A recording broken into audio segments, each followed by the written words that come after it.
I am an entrepreneur and I'm also founder of Sun India Preschool, and I'm a gratitude coach for kids. So now to start with, and today's topic is thank you and what is gratitude basically. So we will start with the basic thing that thank you is the most magical word. So now there are a lot of names and there are like a lot of words which have been associated with gratitude. Somebody says thank you, some say shukrana, some says mercy, gracious, dhanyavad. These are all different names in different languages, and it all mean the same, gratitude. So to start with, what is exactly gratitude?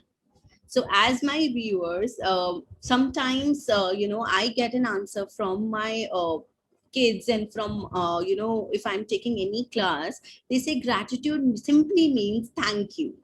It does, but what exactly is gratitude? It is a warm feeling of thankfulness. Just saying thank you doesn't work. We have to have a warm feeling from our inside about how it's a warm feeling of thankfulness and focusing on what's good and being appreciative about things that we have. So gratitude is making constant effort to count one's blessing, and gratitude is a choice we all should make for our lives. So how gratitude helps us, by feeling thankful that we are making constant effort to count our blessings. And how do we count our blessings? Like, for example, we have our home, we have food to eat, we have good clothes to wear. These all things are really important because, as I just told before, that thank you is the most magical word. If you are thankful for what you have, I am sure you will have much more thank yous and you will attract more in your life. So now I would like to say some certain things that in life, gratitude has changed the way you will look at things. It will open new horizons for us. It will help us overcome the biggest hurdles of our lives, and being grateful helps us in enjoy and what we have and makes us more grounded in failures and successes. So what happens is in our day-to-day life, there are certain success that we get. Certain times we are very happy and certain times we are very sad. So what gratitude help us is, it helps us to be more balanced in life. It helps us that, yes, I am grateful and thankful for whatever I have. And if certain things are not working in my favor, then also things are in a better sense. So these are the things that, that are important. Now, to start with, like adults, we know that teaching kids gratitude is necessary. As we are building a future generation, it's crucial that we develop our kids with not just higher IQs, but even stronger EQs. As it is rightly said, the best CEOs of the world have both higher IQs and stronger EQs. Now, kids, I would like to tell you that, we have generally, what we study in our schools is like studies and academics, which focuses on more of IQ. But what is more important is just not having higher IQs, but even stronger EQs, because stronger EQs really help us to make much informed and much better decisions in our lives. So, and it's a right saying that, the best CEOs of the world just do not have higher IQs, but they have stronger EQs too. So, practicing gratitude helps us analyze our journey of who we are, how we got here, and where we want to go. So to start with more, like, generally adults practice gratitude, but like adults, teaching kids gratitude is also very, very necessary. So this is what I advise to all the parents that, if you are practicing gratitude, please make sure that your kids are also practicing gratitude, because for kids, it is really, really important to practice gratitude. Now, gratitude helps kids to form better habits, which results in a better mindset and results in a better way of living. Gratitude makes our kids emotionally strong. So we know that to be emotionally strong in today's world is so important. Therefore we should all be understanding the fact that practicing gratitude will make our kids and make us also emotionally strong. So now, why practicing gratitude is actually important for kids? So to start with, I practicing gratitude helps develop good habits from the start and help us to raise more emotionally stable humans. Gratitude helps them to become more peaceful and calm. And also, it helps to regulate their emotions as they will concentrate on good things in their lives. So, gratitude helps kids, to concentrate on good things in their lives and thus making them more happier and more peaceful. We know that small kids throw tantrums when they feel that they do not have something or they want something and they are not able to get it. That is why when the small kids throw tantrums, so if we are practicing gratitude with them, they become more peaceful and calm because they know it that yes, I already have so much and I am so thankful for our parents, for my parents and for God that they've given me so many things. So it's such a good thing that and therefore they become more peaceful, more calm, and they start valuing everything. So gratitude helps kids to know the importance of each and everything in their lives, thus making them happier. So if we are practicing more and more gratitude with kids, we will see that their happiness factor just changes and they become more and more happy. Also, gratitude develops their resilience as it is unavoidable to have ups and downs in life.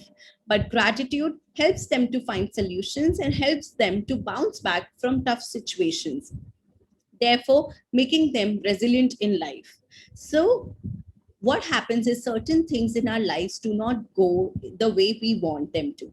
So certain times we get a lot of challenges which we never thought of, but gratitude and writing your blessings every day helps you to go through these ups and downs in a more smoother way by keeping you emotionally stable and strong.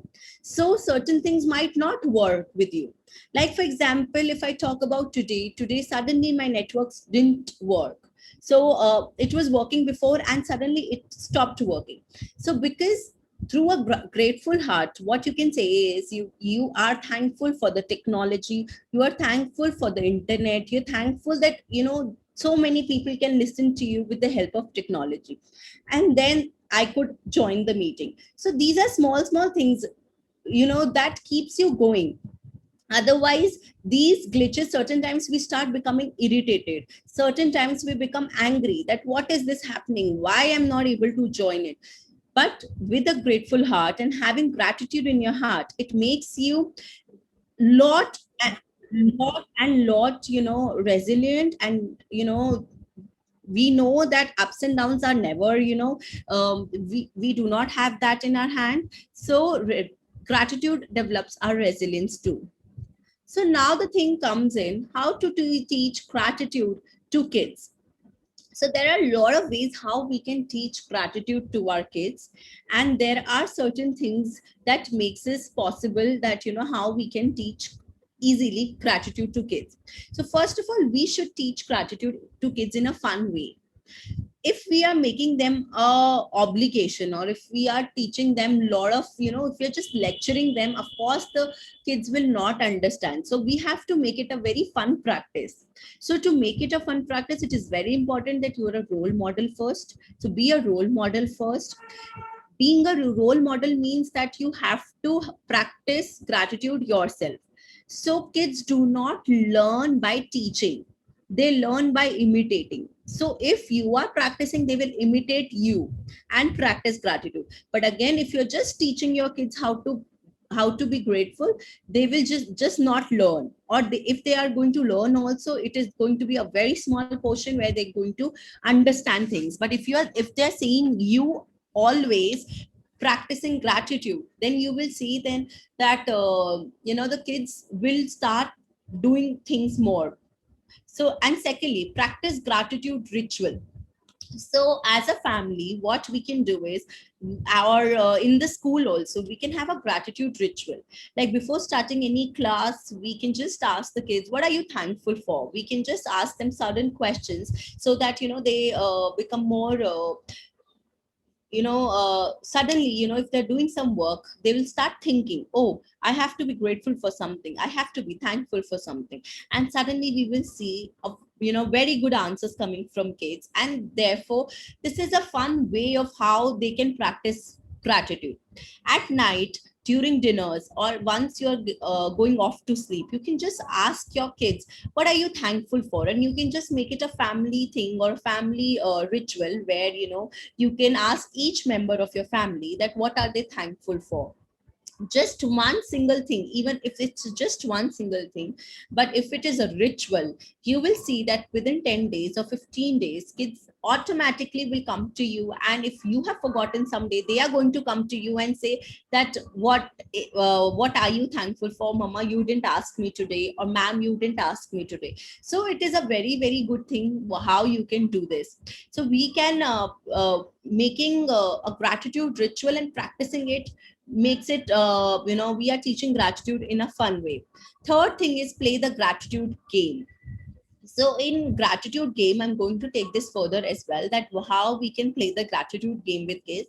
We can play gratitude game with kids if, like, for example, if we are 5 members of the family, how you can play the gratitude game. So from one member, you can ask any person that he or she is thankful for. Secondly, if there is another member, you can ask that if they can name anything, or any food item, or any book, or any memory, or any music, or anything, or anything in nature. So there are so many things that you can ask, and you can just have a rapid fire round, and you can play this gratitude game along with your family members, and you will see that it has become such a good family ritual. And you will automatically see that the vibration of the house just increases, and you will see a different kind of positivity that has started coming in all the members. So this can be done in the classroom as well. So in classroom, how you can do it, the teachers can ask their kids a lot of things. Then she can just make a list of, name a place that you're thankful for, name a person that you're thankful for, name a family member, name a friend that you are thankful for, name anything in stationery that you're thankful for, name anything or any food item, or name anything in the school that you are thankful for. So that's how you're asking all the kids one by one. And suddenly you will see that the environment in the classroom will just magically change. That is the magic of the word thank you, and that's what we are going to experience it ourselves. Now, the fourth thing is, we have to tell our kids to thank at least one person daily. So in person, they have to go and say, if they can go and thank their mom for cooking yummylicious food for them, or they can thank their father for playing with him, or they can thank any helper or anybody. One person they have to thank daily. And these are the ways how you can see that the kids are learning such nice things. And you will see that suddenly lots and lots of things will change. And we will see different within 10 days, or as it is truly said, that every habit takes like 21 days to create. Like if you have to create any habit, it takes 21 days. So if we are teaching gratitude to kids, we have to do it daily with them for 21 days. And trust me, on 22nd day, you are yourself going to see and feel the difference in your kids or in the school, that how peaceful, how happier, or how calm and composed kids have started becoming, and how thoughtful. So as I always tell teachers, and I always tell the trainers and the parents, that if the only prayer we ever teach our kids in our entire life, then thank you will be enough. If only prayer that we can ever say in our lives is thank you, then nothing else we want. So it is very important that in the morning we wake up and we say thank you to the God for giving us this precious life. And for every single thing, this can also be done as a routine game. Like if we are touching our floor, we can say thank you for the floor. We can even thank clean water that we have it in our washrooms, or we are using it in our kitchens. There's so many people on this planet who are not getting clean water or good food to eat, but we are getting it every single day. And so we are so blessed. We have a roof above us, so we are not getting wet in winter, we are not getting wet in monsoon, or we are not having we are not feeling very cold in winters because we have a roof over us. So we have so many things in our day-to-day life, but we generally take them for granted, and we generally forget to say thank you. But it is all, if we are giving certain time, if I ask each one of you, what are you thankful for right now, I am sure you are just going to detach from everything and just focus on good things in your life. And what is exactly it is making you, it is making you more mindful, more present at right at in today's time. What happens is, generally we are either living in our past or we're living in future. We're either worrying about our future or we are feeling sad about our past. But in this complete journey, we generally forget to be present, to be more mindful. And what gratitude actually helps us to be more present and to be mindful, and with that it increases our happiness factor. So saying thank you should be the prayer that we all should be doing it, and this should be done every single day. So the only thing that I would like to conclude with everybody is, let's raise happy and grateful kids, as gratitude is the right attitude. And we all should make gratitude as our own attitude, because when we practice gratitude, then there is no end to our abundance. We just get so many new things to write. Like, this is the thing that I can vouch for, that if you're writing 5 blessings every single day, I am sure after 10 days you will get another 5 blessings that you never thought can be there. So gratitude just multiplies your blessings. It just increases your blessings. So today, if you are achieving one prize, and if you are grateful for that thing, in certain time you will see that you are getting more awards, or you are receiving more and more happiness that you're more grateful for. So gratitude, and whenever you're practicing gratitude, there is no more or no less of gratitude. You can practice it as much as you want. There is no you have done too much of gratitude. That is not there. You can practice it for every single thing, for your kids, for your work, for your school and everything. And then you will see that there's so many better things that can be done. So with this, I would like to conclude my today's talk. And thank you so much for giving me this opportunity. Thank you, Social Reformer, for giving me this wonderful opportunity to talk to everybody. Thank you so much. Thank you, Miss Anshita. It was it's a very rare and very good topic you chose to talk about. Gratitude is the right attitude you ended with. So we have some questions lined up by the audience. I was going through all these questions, and you pretty much covered everything. But again, I would like to read them out. Yes. To you, why did you select this topic of gratitude? It is a very unusual topic, is one want to know. Yes, I chose gratitude as the topic because I personally feel that each one of us should practice gratitude. And being a gratitude coach myself, I take a lot of workshops for kids and adults for gratitude. So this is what I teach everybody. And I would say I can totally vouch for this thing. Once you will practice gratitude, you will see more and more abundance in your life. And that's why I chose this, because I feel that you should always spread happiness towards other people. And if you can also practice gratitude by just attending this session, then I'll be more than happy and more than thankful. So thank you so much. Sure. So what does a gratitude coach actually aims to achieve?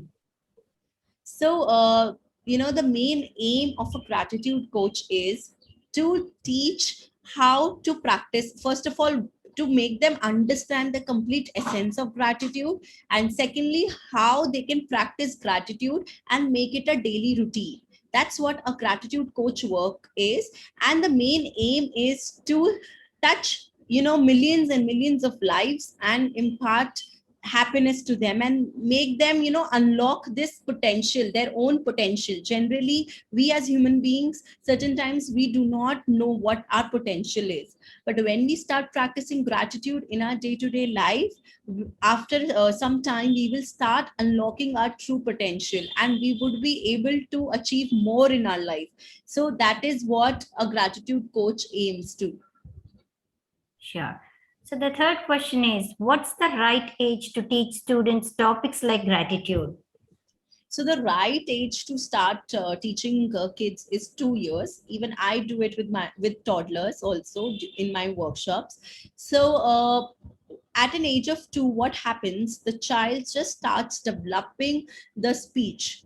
So and we all know that till age of 5, our subconscious mind is developing at a very rapid pace. So if we inculcate gratitude as a value at that tender age, we can see beautiful results. And that what even I have seen it in my life, that if I am teaching saying just thank you to a 2-year-old, once the child goes to 3 years old, he or she will more use this word more often, and slowly and gradually we will see that this habit will start developing it into a value, and the value will start developing into their character, and that character will start developing them into their own personality. And so just by just saying thank you, they're actually start developing a very different and a unique personality. And that's why it is advisable to start as early as you can. Even if the first, when the child is not even speaking first word, you can at least start saying thank you more and more to your young toddlers. Okay. The audience wants to know about your school, ma'am, in Jaipur, Sun India Preschool. Can you throw some light on it, please? Yes. So Sun India Preschool was founded in 2017, and it is a creatively attractive and a preschool which focuses on creative, not just on academics, but also on creative thinking. So there at Sun India Preschool, we teach a lot of values to the kids, and through values, we also, teach them academics. So basically, we work on 3 things, which is IQ, EQ, and SQs. So we try to do a lot of activities through which they can strengthen their IQs, their EQs, and their SQs. Okay, I think it's the continuation of your school question. Yes. So, what about the services you offer to, and whom do you offer? Sun India Consultancy. Sun India Consultancy. Okay, so in Sun India Consultancy, that's a different venture that I have started with. So because I have a very vast experience in education management industry, so I started consulting different preschools and edtech startups and even some certain schools on the level of different type of consultancies where I consult them through curriculum related, brand and marketing strategies, and even complete project management. So that's what services have been delivered to these clients by me. And I do a lot of research, and through that I try and make it a more profitable venture for my clients. Okay. So, do you work with other schools too in India, ma'am? Yes, I do work. I'm a consultant on board on a lot of schools, for a lot of schools, and for a lot of edtech startups as well. So, what are some ways you associate with other schools? So I associate with other schools on the level of by being on their panel, or by helping them develop different type of curriculums. Like for example, if they want an EQ curriculum, or if they want to work on the complete curriculum, then I help them by being on board, and also by giving teacher trainings, or like certain times they want business related advices also, like strategies, and to expand their business. So I am there on board for their expansion. Okay. So, what are the challenges of being an education consultant or an entrepreneur? So see, challenges just come on coming, as I told in the presentation as well, that life gives you lots of ups and downs. But again, with time and being a gratitude coach myself, what I've realized it that, these downs and these challenges come in your life to, to make you think in a different perspective. So like COVID came in and a lot of schools were struggling, and there were a lot of things that were not working in favor of the schools. But what we actually find out a blessing in disguise was being more tech freaks and my more tech savvy. So like today also, if we are having a meeting, we are having a meeting because of technology, and which has become such an important part of all of us in these last 2 years. So there have been a lot of challenges by being an entrepreneur and also by being a consultant too, because in a consultant, certain times we get different type of clients to handle and things. But I feel that by being grateful and by being thankful for each thing, slowly and gradually things start falling in place. Okay, ma'am. So that's the end of the session, ma'am, and the question answer round. School Journal of Education and schoolreformer.com, thank you for the talk and for patiently answering all the questions, ma'am. We also thank the audience for participating in the event, and we will end the session for now. Thank you so much. Thank you. Thank you.